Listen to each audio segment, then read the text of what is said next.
주시기를 주님의 이름으로 진심으로 환영합니다.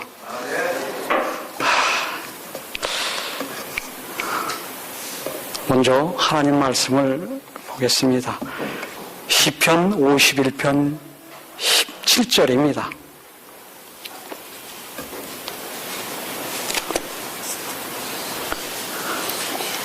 시편 51편 17절입니다. 찾으셨으면 함께 읽겠습니다. 하나님이 구하시는 제사는 상한 심령이라 하나님이여 상하고 통회하는 마음을 주께서 멸시치 아니하시리이다.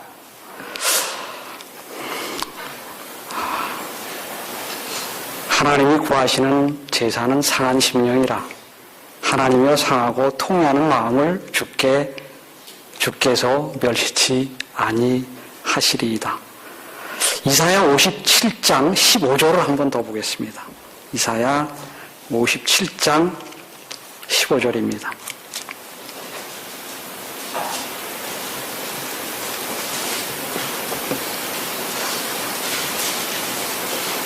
찾으셨으면 읽어주시기 바랍니다. 57장 15절입니다. 이름 사하며 영원히 거하며 거룩하다.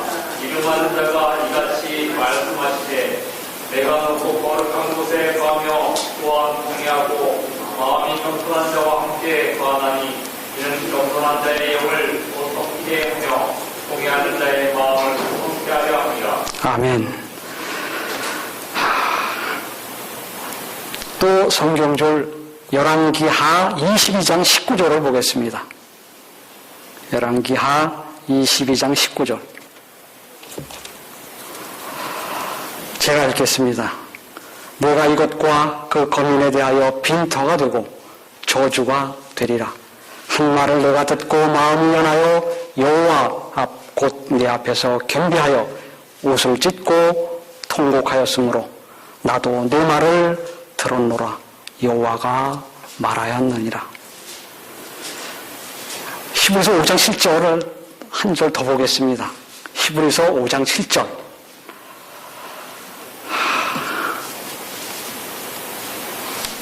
찾으신 분 읽어주시기 바랍니다. 히브리서 5장 7절입니다. 5장 7절. 히브리서 5장 7절. 하나님께 멜기세덱이 감사를 나눈 분들 그는 육체에 계실 때 자기를 죽음에서 등이 구원하신 이에게 심한 통곡과 눈물로 강구와 소원을 벌렸고 그의 경외하심을 인하여 들으심을 얻었느니라. 아멘. 오늘 구약 신약을 통해서 4절의 성경 말씀을 읽었습니다. 여기 공통된 단어가 있습니다. 공통된 단어. 무엇인지 아시나요? 공통된 단어.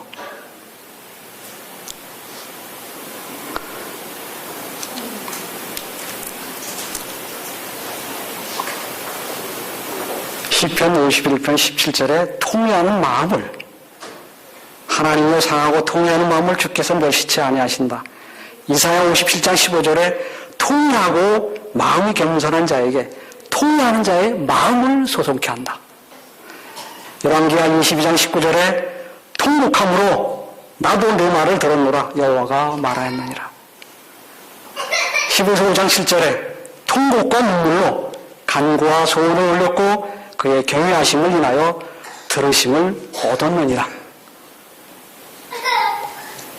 오늘 저는 이 말씀들을 보면서 진정으로 통회하는 것이 무엇이고 왜 통회를 해야 하는지, 통곡해야 되는지 말씀 속에서 배우고 하나님과 우리와의 진정한 살아있는 관계가 무엇인지 알게 하신 하나님을 올바로 보면서 올바로 봐야 바라볼 수가 있습니다. 우리의 삶의 바른 길이 되기를 기원하면서 통회하는 마음으로 통곡하라 라는 주제로 은혜 나누고자 합니다. 제가 오늘 특별히 통곡하는 마음으로 왜 통곡하라고 말씀을 하는가, 주제를 삼았는가 하는 것은 잠깐 제가 역사적인 이야기를 잠깐 하고 가겠습니다. 우리 조선시대에 성리학자로서 알 대가가 있습니다. 여러분들이 계시지만, 몇 분이 계시지만, 그 중에서 연암 박지원 선생이라고 아시는지 모르겠어요. 열하일기를 쓰신 연암 박지원 선생. 그분이 1737년에 태어났어요. 69세에 돌아가셨습니다. 1807년인가 돌아가셨습니다. 영조시대 때 사람입니다. 근데 이분이 벼슬을 하지 않았어요.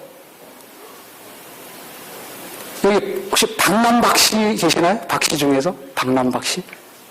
이분은 박찬호 장로님 아니신가요? 미랑박씨인가요? 주로 이제 발람박씨 하거든요. 근데 이 박남박씨가 굉장히 양반 집안입니다. 노론에 속하는 양반의 집안들인데 불구하고 벼슬길에 오르질 않았어요. 이분은 권력하고 권력의 원심력을 생각해서 권력의 바깥으로 빠져나가는 사람이에요.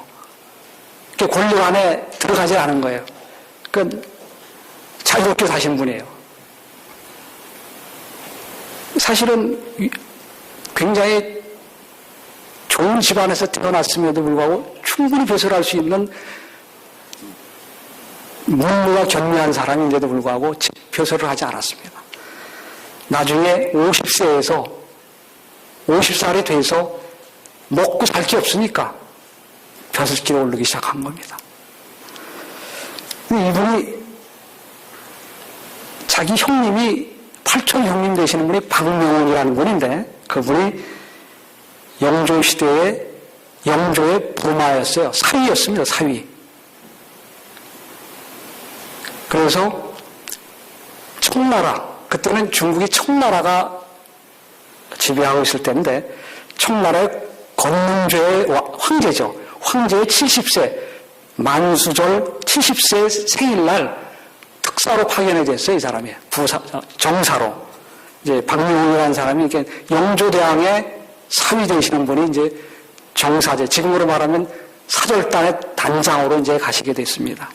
한 228명이 갔는데, 여기에 8촌 동생인 이 연암 박지원 선생을 놀고 있으니까, 야, 가자. 데려간 겁니다. 사실 이 228명 중에 있는 소속된 정식 인원이 아니고 그냥 자제 군관이라는 벼슬 그냥 하나 줘갖고 자기 8촌 동생을 끌고 간 겁니다. 근데 이분이 예전에 말 타고 가지 않습니까? 다 말이면 가마 타고 갔으니까 굉장히 힘들었겠죠. 근데 한양을 출발해서 요동 땅을 가서, 요동에서 이제 연경, 지금 북경이죠. 북경을 들어갔는데, 요동 땅에 가서 보니까, 요동이 지금 만주벌판이라 요동수 삼성이니까. 중국 땅은 가보셨는지 아시지만, 아시는 분은 그 평지가 굉장히 많습니다. 그냥 수십 리 수십 시간 달려도 계속 평지지 않습니까? 여기에 말을 타고 가면서 그 땅을 보니까, 너무나, 이분은 이제 무슨 열하일기 중에 뭘 썼냐면, 호복장이라는 걸 썼어요. 조로자에다가 곡할곡자에다가 장소장자. 곡하기 좋은 장소다. 말을 타고 가는데 너무 평지고 그러다 보니까 이분이 말에서 잠깐 정지하고 요동벌판을 보면서 호곡장이라는 그런 글을 쓰게 된 겁니다. 참 울기에 좋은 장소구나 라고. 울기에 좋은 장소다. 근데 조로자가 들어갔어. 좋은데 우로. 그런 장소라는 겁니다. 제가 오늘 왜 이 말씀을 드리냐면, 주는 우리 성경에 웃으라는 게 많습니까? 울으라는 게 많습니까? 우리 성경에 보면 우리 웃으면 복이 온다라고 우리 얘기하죠. 그죠? 웃으라고 그러지 않습니까? 근데 성경 말씀에는 웃으라고 하는 것이 많습니까? 우러라고 하는 게 많습니까? 당연코 우러라 하는 것이 많습니다. 우리가 생각하면 제가 왜 연암 박찬 선생을 얘기했냐면 이분이 성리학에 돼가고 굉장한 자연과학, 문학 이런 부분에 뛰어난 사람입니다. 열하일기는 세계에서 최고에 가는 여행 일기입니다. 그 대한민국 사람이면 열하일기는 반드시 한 번씩 읽어볼 필요가 있다는 겁니다. 세계적으로 제일 유명한 기행문이기 때문에. 대단한 책입니다. 근데 이분이 여기에 그 요동포를 보면서 그렇게 호곡장을 얘기한 곡해라, 울어라 하고 얘기하는 부분은 뭐냐면 우리 사람이 감정이 성리학에서 그러는 겁니다. 7가지 감정이 있다는 거예요. 희노애락은 아시죠? 그죠? 거기다가 애오, 욕이라는 게 있어요. 사랑하고 괴롭고 그다음에 욕심 많은 거. 희노애락을 칠정이라고 하는데 7가지. 7가지가 있을 때마다 울어라 하는 겁니다. 울어라. 기뻐도 울고 슬퍼도 울고 다 울어라는 거예요. 근데 우리가 장례식장에 가서 우는 건 괜찮잖아요. 그런데 웃어야 될 때는 가서 울으면 되지만 울어야 될 장소에 가서 웃으면 됩니까? 안 되죠. 그런데 울을 장소는 항상 어느 감정 때라든지 다 울 수 있다는 겁니다. 모든 감정이 하에서 다 울을 수 있다는 겁니다. 하나님 성경책을 제가 보니까 하나님은 울어라 하는 겁니다. 울어라. 울어라. 통곡해라. 제가 이따 좀 설명을 더 드리겠습니다. 그래서 제가 오늘 하나님 말씀은 도대체 하나님은 뭐라고 말씀하시는가? 한낮에 어떤 학자도 모든 감정에서 울어라고 말씀을 하고 있어요. 근데 우는 거나 같다라는 겁니다. 이분의 글을 제가 잠깐 보면 이런 얘기입니다. 사람들은 다만 칠정 가운데 오직 슬플 때만 우는 줄로 알 뿐 칠정 모두가 울 수 있다는 건 모른다. 이 칠정이 뭐냐면 희, 노, 애, 락, 애, 오, 욕입니다. 그러니까 기쁨, 분노, 슬픔, 즐거움, 애정, 사랑입니다. 사랑, 미움, 욕심. 이런 모든 감정이 있을 때 울어라. 칠정 모두가 울 수 있다는 건 모른다. 기쁨이 사무쳐도 울고, 노움이 사무쳐도 울고, 슬픔이 사무쳐도 울고, 즐거움이 사무쳐도 울고, 사랑함이 사무쳐도 울고, 미움이 사무쳐도 울고, 욕심이 사무쳐도 울노라. 이게 왠 줄 아는가? 근심으로 답답한 걸 풀어버리는 데는 소리보다 더 효과가 빠른 게 없기 때문이다. 울음이란 천지간에 있어서 우레와도 같은 것이다. 지극한 감정이 발현되어 나오는 것이 절로 이치에 딱 맞는다면 웃음이나 울음이나 무엇이 다르겠는가? 연암 박지원 선생이 호곡장에 이렇게 기록한 겁니다. 그런데 성경에서 하나님은 요한복음 1장 1절이 뭐라고 되어 있죠? 태초에 말씀이 계시느니라. 이 말씀이 하나님과 함께 계셨느니라. 이 말씀이 하나님이라. 말씀이 뭐예요? 말씀이 뭡니까? 말씀이 뭐죠? 하나님 말씀이야. 하나님은 뭐라고 말씀하고 계시는가? 한번 좀 보겠습니다. 저는 오늘 하나님과 살아있는 관계는 믿음을 전제로 하고 있습니다. 믿는 것을 전제로 하고 있습니다. 이 믿음은 또 신뢰와 관계가 있습니다. 전제합니다. 그러므로 말씀을 단순하게 진솔한 마음으로 받아들이는 것이 매우 중요합니다. 말씀이 뭐예요? 하나님이기 때문에.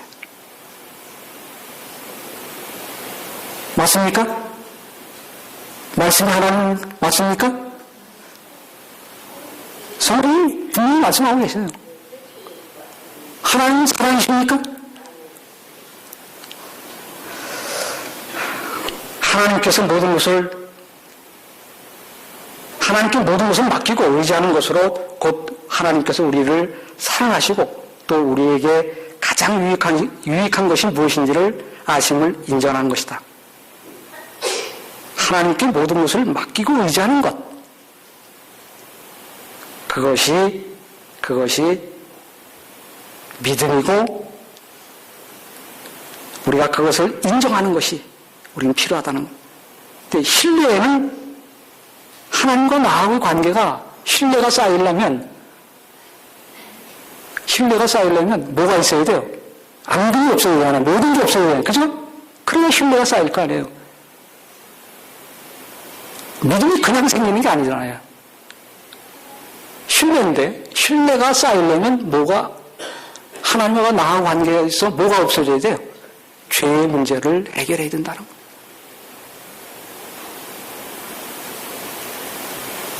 회개를 통하여 죄인인 우리가 스스로 그리스도에게 나올 수 있는 것으로 우리는 여깁니다. 이것 좀 제가 사실은 그렇게 여지껏 알고 있었기 때문에 지금 제가 그것을 지금 말씀드리는 겁니다. 우리가 죄인이 회개를 통하여 죄인인 우리가 이거 잘 들으셔야 됩니다. 우리가 스스로 그리스도에게 나올 수 있을 것이라고 우리는 다 생각을 그렇게 합니다. 그러나 회개가 용서의 선행의 조건이 되는 것은 사실이지만 하나님께 간합하심을 받는 유일한 조건은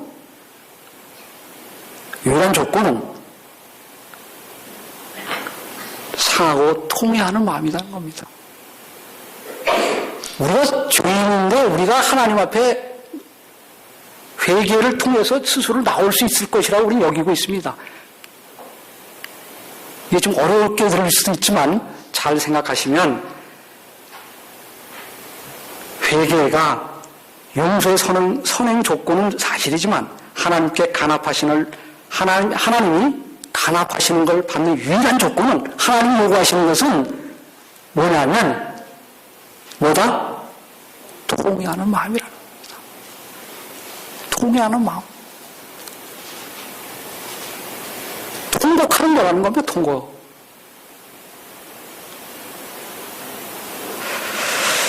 스스로 죄인은 스스로 회개할 수도 없고 스스로 그리스도에게 나오기 위해 준비할 수도 없다.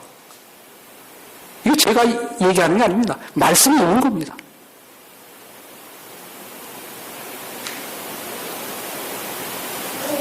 스스로 그리스도에게 나오기 준비할 수 없다.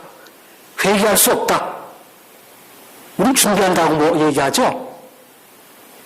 준비는 우리가 하는 게 아니에요. 죄인을 회개하지 않으면 용서받을 수 없기 때문입니다. 이거는.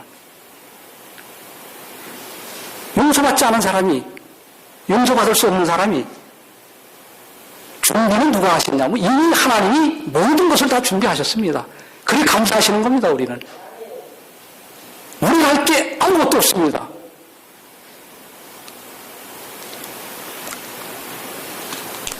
우리는 그저 통회하는 마음으로 주님께 자복하고 주님을 통렬히 우는 것밖에 없습니다.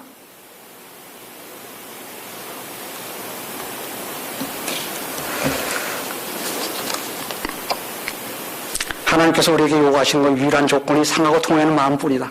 따라서 오직 믿음으로 구원을 얻을 수 있는 방법은 하나님은 얼마나 거룩하시며 얼마나 죄를 미워하시고 지극히 작은 하나의 죄라도 절대 용납하지 못하시는 깨끗하신 분이라는, 순결하신 분이라는 것을 말로가 아니라 말로 우리는 회개할 수 있습니다. 쉽게 회개할 수 있습니다. 말로 하는 것이 아니라 무엇으로 한다? 통회하는 마음으로 심령 깊은 곳에서부터 철저하게 자신이 깨닫게 될 때, 통회하는 마음으로 이것을 주님께 아뢰일 때, 주님의 그런 것을, 주님의 거룩성을 깨닫게 될 때, 그것에 비례해서 우리들은 오직 믿음으로 구원을 얻으려는 말씀에 받아들이게 되는 겁니다.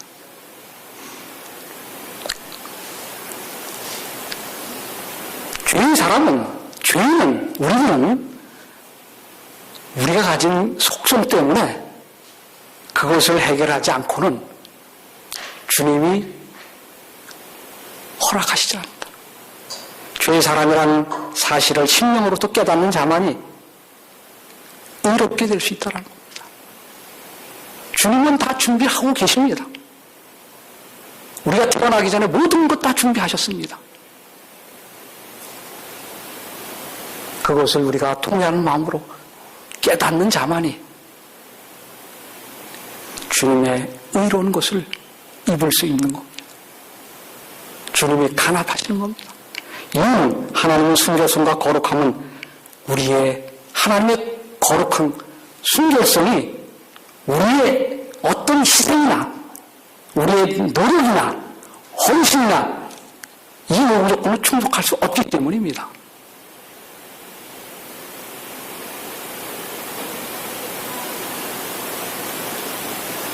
우리 노력이 만큼 들어있다면 우리 노력으로 하늘나라에 가는 것이요 내가 깨끗이 된 것이라고 얘기할 수 있습니다.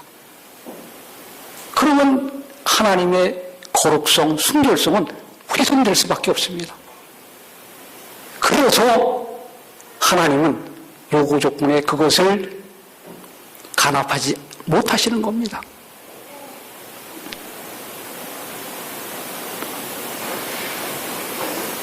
구원은 오직 선물과 은혜의 선물과 약속과 하나님의 약속입니다.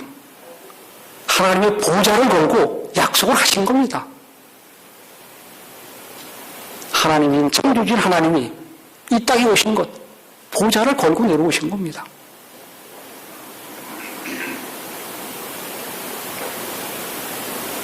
약속과 믿음으로 말미암아 이루어지는 것이며 이는 하나님이 인간의 전적인 무력함을 채워주시기 때문이다. 우리는 이래서 하나님 감사하시고 하나님을 우리는 붙들고 하나님께 나가고 바라보고 그래야 돼. 얼마나 감사하십니까?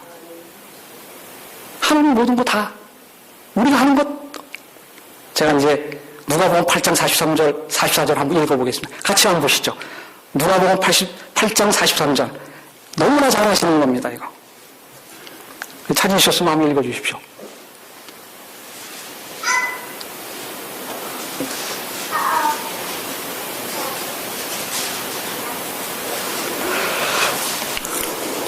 이에 12회를 헌금성으로 알던 중에 아무에게도 고침을 받지 못하던 여자가 예수의 뒤로 와서 그의 귓가에 손을 대니 혈루증이 즉시 나으셨더라. 아멘. 예. 이에 12회를 혈루증으로 앓는 중에 아무에게도 고침을 받지 못하던 여자가 예수의 뒤로 와서 그 옷가에 손을 대니 혈루증이 즉시 그쳤더라.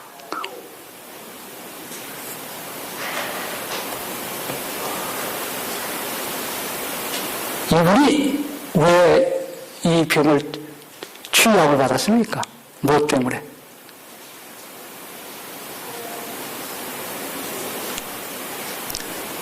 말씀을 연구하시고 보실 때 저도 그럽니다. 지금도 그래요. 저도 그래서 이 말씀을 어떻게 보느냐, 어떤 시각으로 보느냐, 이 말씀의 맛이 또 달라집니다. 그래서 우리는 어떻게 용서를 경험할 수 있는가? 아까 제가 좀 전에 죄의 문제를 우리가 얘기했지 않습니까? 죄의 문제를 해결하지 않고는 하나님 앞에 한 발짝도 하나님하고 관계가 유지되질 않아요. 번째가 그겁니다. 통회하는 마음이 없으면 첫 번째 하나님의 자녀, 노. 가장 중요한 게 그겁니다. 우리 예배당에 오는 것으로 되는 것이 아니에요.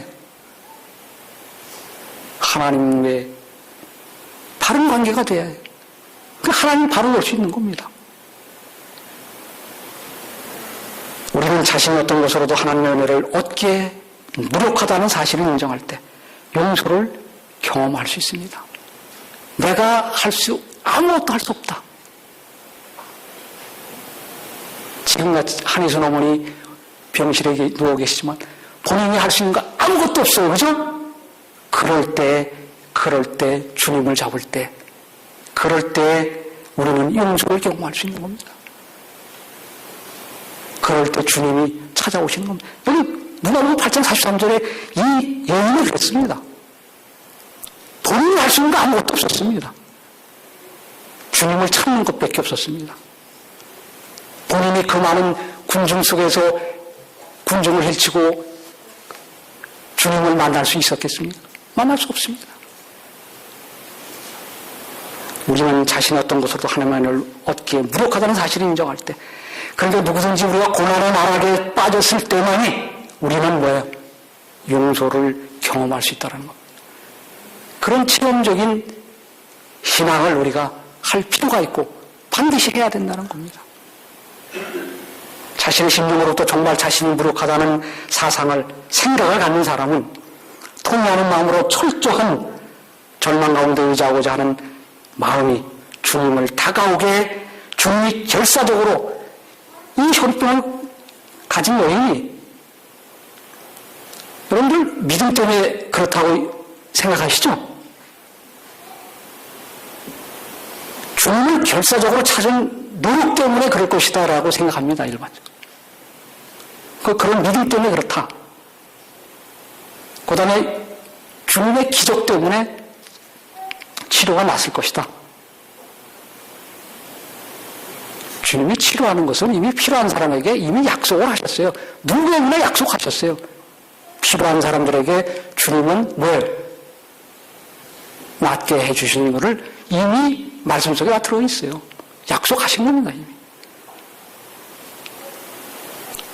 가장 중요한 것은 뭐냐면 여기서 예수님께서 이 여인의 믿음을 보시고 의도적으로 주님이 한 발짝 오셨다는 겁니다.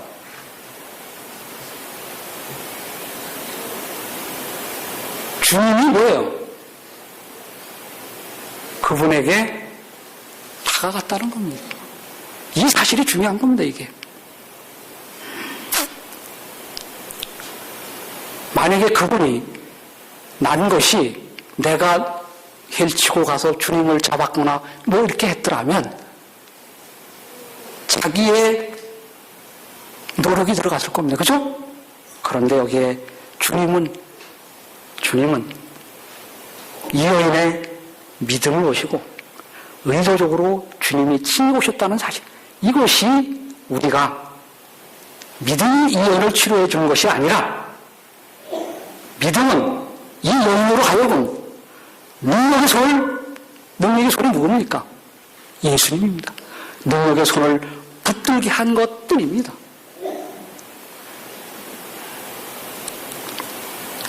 예수님이 준비해 놓으신 선물을 자신의 것으로 선택한 어떤 행위일 뿐입니다. 선택한 것밖에 아닙니다. 주님은 이미 저와 여러분들에게 모든 것 다 준비해 놓고 계십니다. 그것을 우리가 어떻게 받아들이냐, 안 받아들이냐는 참.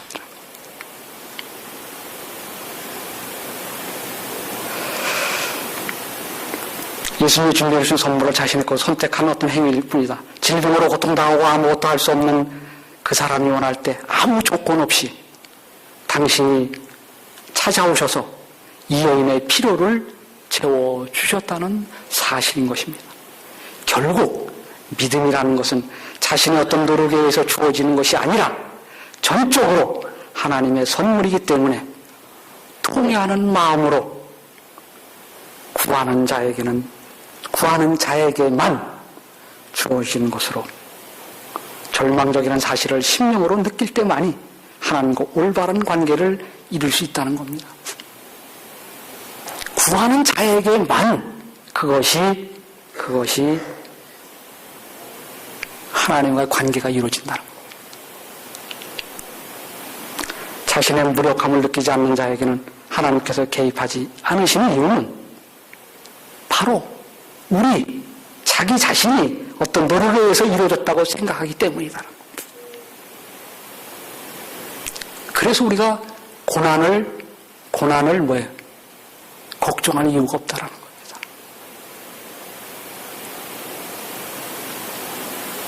그것을 어떻게 내가 받아들이느냐 차이에 따라서 달라진다.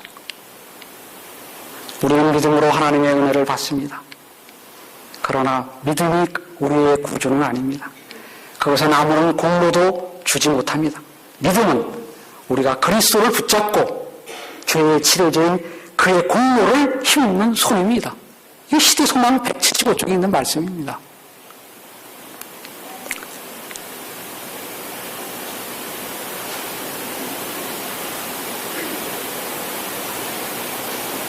믿음으로 우리가 그리스도가 뭐예요?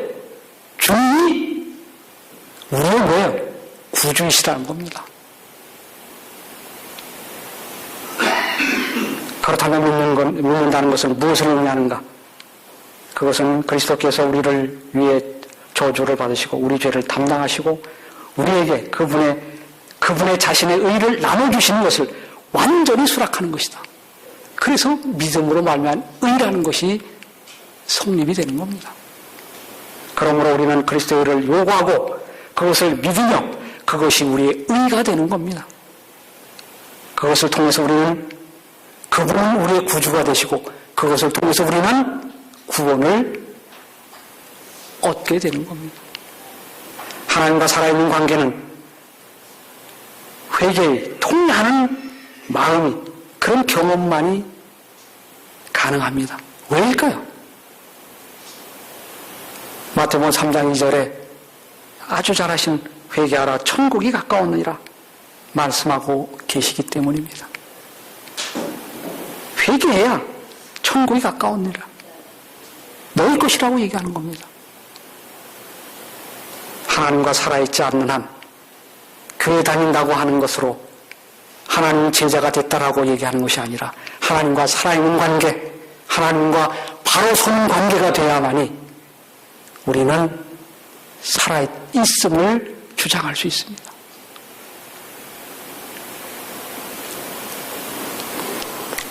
진정한 회개는 하나님과 사람과 연결하는 유일한 방법으로 회개하는 자는 죄의 사함과 성령을 선물로 받는다고 하는 겁니다. 죄의 문제를 해결하지 않고는 성령 받았다라고 얘기할 수가 없다라는 겁니다. 결코 죄의 문제를 해결하지 않고는 주님에게 한 발자국도 나갈 수가 없습니다.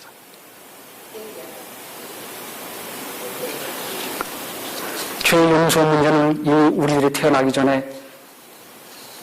전에 용서해 주신 것을 내 것으로 받아들이냐 안 받아들이냐는 문제가만 남은 것입니다. 이 선택의 문제가 진정한 회개입니다. 이것을 통회하는 마음이 없이는 불가능하며 선택의 받아들임의 과정입니다. 주님은 이미 다 만들어 오셨습니다. 그것을 지금 우리가 수용하느냐, 받아들이느냐, 그런 차이라는 거, 안 받아들이느냐 하는 차이라. 여러분들, 지금 그것을 내 것으로 받아들여야 되겠죠? 그것이 주님과 첫 번째 대면입니다. 종종 어디 가면 항상 저는 아직 주님을 잘 모릅니다. 얘기를 해요. 제가 지금 이렇게 얘기하는 것이 옳은 얘기인지도 모르겠어요. 틀린 얘기인지도 모르겠어요. 저도 잘 몰라요. 그런데 주님은 분명히 말씀하시기 그렇게 얘기하시는 거거든요.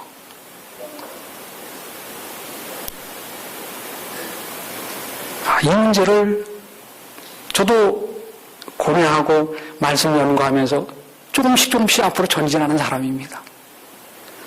주님의 용서를 받아들이는 조건이 반드시 자신의 죄를 깨닫지 못하면 받아들일 수가 절대 없습니다. 주님의 용서를 받아들이는 조건이 반드시 자신의 죄를 깨닫지 못하면 받아들일 수 없다라는 겁니다. 이유는 죄로부터 해방되어야 할 필요성을 깨닫지 못하기 때문이라는 겁니다. 이게 동의하십니까? 필요성을 깨닫는 자만이 회개의 선물을 받을 수 있다. 이것이 바로 하늘의 법칙이기 때문입니다. 그리스도의 피는 정결케 하는 그 능력의 필요를 느끼는 자에게는 아무에게도 효력을 나타내지 못한다. 이 교회증은 5권 219쪽에 있는 말씀입니다. 그리스도의 피는 정결케 하는 능력의 필요를 느끼는 자 외에는 아무에게도 효력이 없다. 이것을 통회하는 마음으로 통곡하지 않으면 그냥 기도가 아닙니다. 통곡하는 기도가 아니면 이런 것이 일어나지 않는다.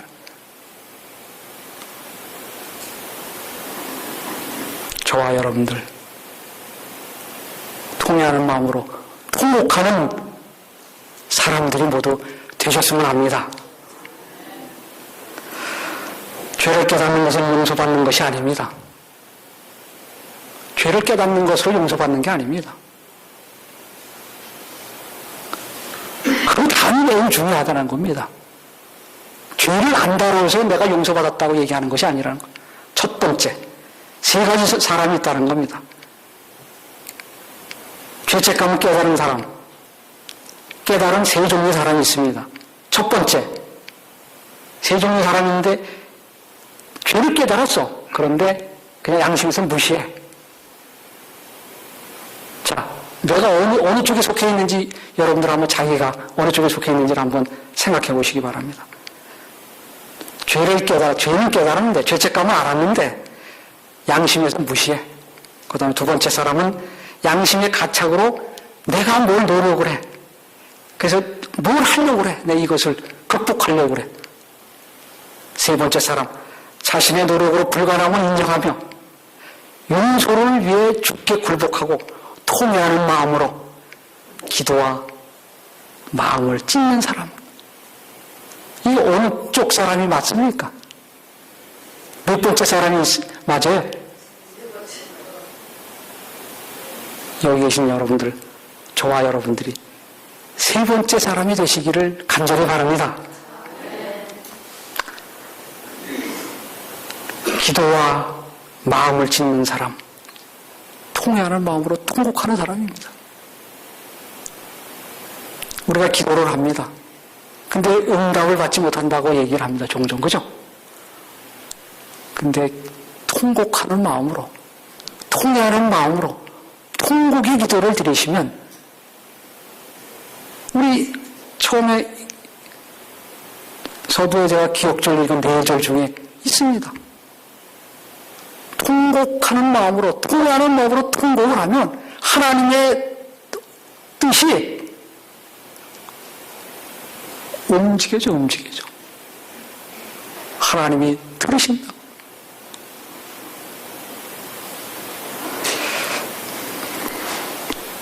우리들이 반드시 자신이 어떤 죄인인가를 알아야 하는 이유는 바로 죄로부터 해방이 필요함을 느끼기 때문입니다. 자신이 죄인임을 깨닫는 자만이 죄를 해결할 수 있는, 해결해 주실 수 있는 유일한 분이신 예수님의 필요성을 심령으로부터 절절히 느낌으로 적극적으로 찾아가는 것입니다. 자신이 깨닫는 죄의 크기가 크면 클수록 적극성은 그것에 비례하여 더 커지게 되어 있습니다. 구원의 섭리는 설명될 수 있는 것은 아닙니다. 회개를 통해 용서의 경험으로 알 수 있습니다. 회개를 통한 용서의 경험으로 알 수 있습니다. 자신의 죄악됨을 깨닫는 자만이 구주의 규정을 분별할 수 있습니다. 주님을 규정함을 분별할 수 있는 자는 뒤집어서 얘기하면 회개를 통해 용서를 경험한 사람입니다. 이것을 경험하지 않고는 주님을 보았다라고 얘기할 수가 없습니다. 저도 안타까운 것이 이겁니다. 그런데 왜 자복하지 않으면 절대로 용서를 받을 수 없는 것일까요? 자복은 하나님께서 우리들의 죄를 알리는 것이 아니라 우리 죄를, 자복은 바로 자신이 죄인임을 마음으로부터 인정하고 우리가 하나님이 우리 죄를 알겠어요, 모르겠어요? 다 아시죠? 우리가 자복하는 것이 주님에게 내가 고하는 것이 주님을 알게 하는 게 아니라는 겁니다. 뭐냐? 내가 그것을 뭐해? 내 죄를 내가 알렸다 하고 뭐예요? 내가 인정하는 거예요. 인정하면 그때 통회하는 마음이 나오고 통곡이 나오는 겁니다.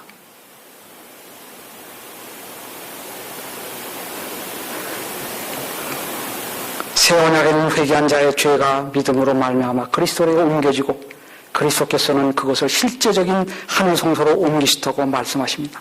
이 각 시대 대쟁투 421쪽에 있는 말씀입니다. 그런데 문제가 있습니다. 반드시 회개를 받아야 하는데 이 회개도 우리들의 어떤 노력에 의해서 이루어지는 것이 아니라는 사실입니다. 이건 역시 하나님의 선물이기 때문에 모든 게 다 하나님의 선물입니다. 용서, 회개 다 이게 하나님의 선물입니다.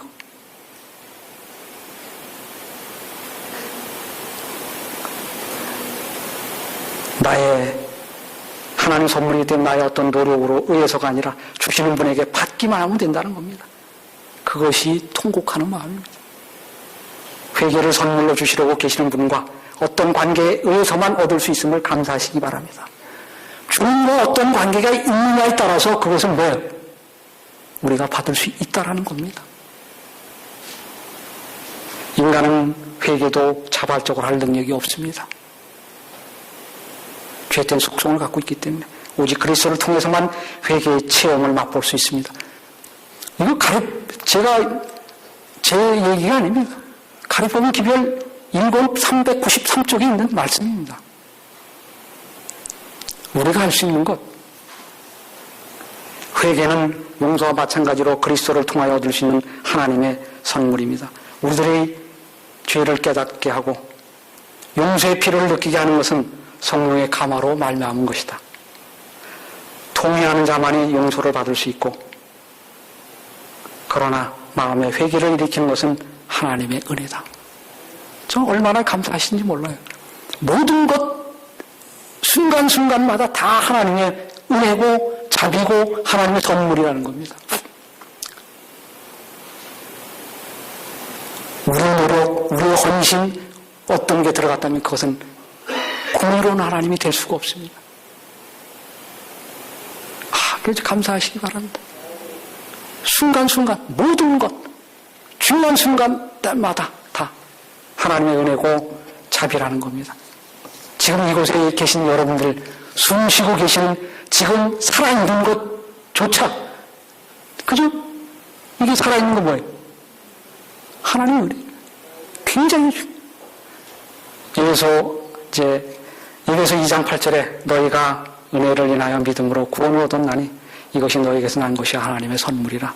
로마서 3장 24절에 그리스도 예수 안에 있는 구속으로 말미암아 하나님의 은혜로 값없이 의롭다 하심을 얻은 자 되었느니라. 성경 말씀은 끊임없이 모든 것은 다 하나님의 선물이다. 은혜고 선물이고 자비라고 말씀하고 계십니다. 우리가 걱정할 필요 없습니다. 우리가 준비할 필요 없습니다. 우리는 통회하는 마음으로 주님께 엎드려서 통곡하면 됩니다. 우리들이 추구하는 것을 얻기 위해서 어떤 헌신이나 희생이나 열심이 아니라 바로 내가 원하는 모든 것을 주시는 위대한 분이신 주님께 끝없이 매달리고 통회하는 마음으로 구할 때, 즉 살아있는 관계를 지속할 때 하나님의 보좌를 걸고 약속하신 그 약속을 이루시는 분을 믿게 되시기를 바랍니다. 하나님의 하늘은 사람을 만들겠다고 약속하신 그 약속을 이룰 수 있도록 허용하는 것이 우리들이 할 일이며